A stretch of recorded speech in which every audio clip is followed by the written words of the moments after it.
Hello and welcome to Daily Podcast number 12. I'm Eric Dobson, and today I want to talk about why and how you should become a Neil Diamond fan. Now, I hear what you're saying. Neil Diamond is lame.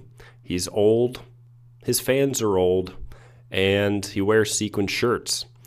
All right, well, I'm going to ask you to keep an open mind. Give him a chance to get past that. Now, first of all, the thing about him being old. I went to a Neil Diamond concert probably about 4 years ago.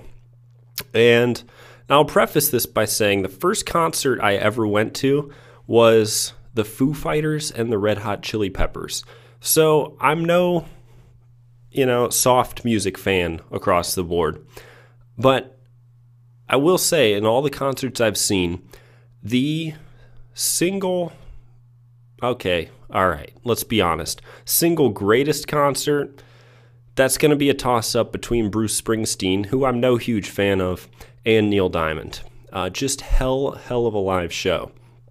So, the thing about this concert was, back to him being old. Concert's over, and we're headed up the stairs, and we're waiting for a guy, got to be 80 years old. He's got a walker, and he's making his way out of the seats to get up the stairs.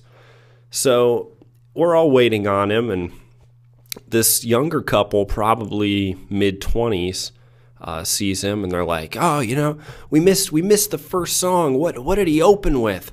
And this 80-year-old's like, "Crunchy granola sweet." And the guy's like, "Oh, I love that song. Oh, too bad." And I'm just standing there thinking, what other concert could possibly have an 80-year-old and a 25-year-old just right there together in fandom?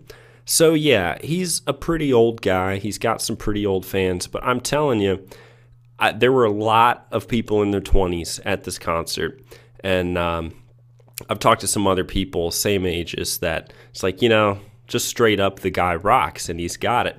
So much for the old thing.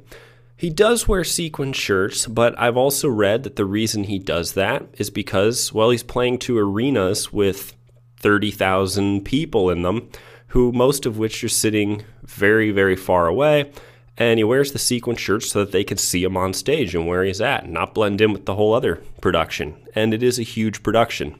So it's understandable, some practical utility there. But ultimately, it all comes down to the music. And I'm telling you, the guy, his drumming, his drummers, the auxiliary percussion, the horn parts. I know you've all heard Sweet Caroline. And the thing about it, you go to his concert and everybody's singing along to Sweet Caroline. But here's the amazing part. They're not singing Sweet Caroline. They're singing ba-ba-bum, the horn parts. Who else writes music and gets thousands of people to be singing the accent lines of the horn parts and the backup instruments? I mean, there's just some really, really great writing there, and great performances, absolutely world-class musicians. So I urge you to give him a chance. And I have 2 albums to recommend that are really the best representation. They're the way to start and the way to end if you never want to go any further. The first one is Gold. It is a greatest hits compilation. It's 2 discs, it's 41 songs, and it's awesome from start to finish. Now, there's a couple songs that beginners might have a little bit of a hard time with. Just skip over them. That's fine. Overall, the CD is really, really friendly to first-time listeners, and I think you'll love it across the board. There's some great driving rock numbers. There's some great ballads. It's just a spectacular sample over the years. There's really probably only, maybe 2 or 4 songs that I think are right up there in quality, greatest hits, that aren't on that one. But hey, if you get through it and you want more, you want to know what those 2 or 4 songs are, just drop me a comment and I'll let you know. So that is where I think everybody should start.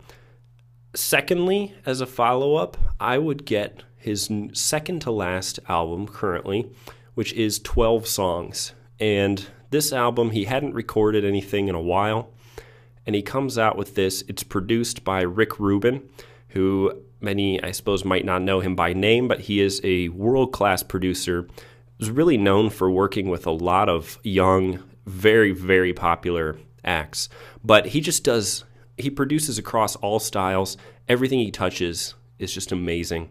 And he said, yeah, I want to work with Neil Diamond. And they went through a huge process to really come out with the best songs and some great arrangements. And it is just a really, really solid album as far as what Neil's done recently. He did one after that. His latest album, wasn't as big a fan of it. So I would just say, get the gold, get 12 songs, and enjoy.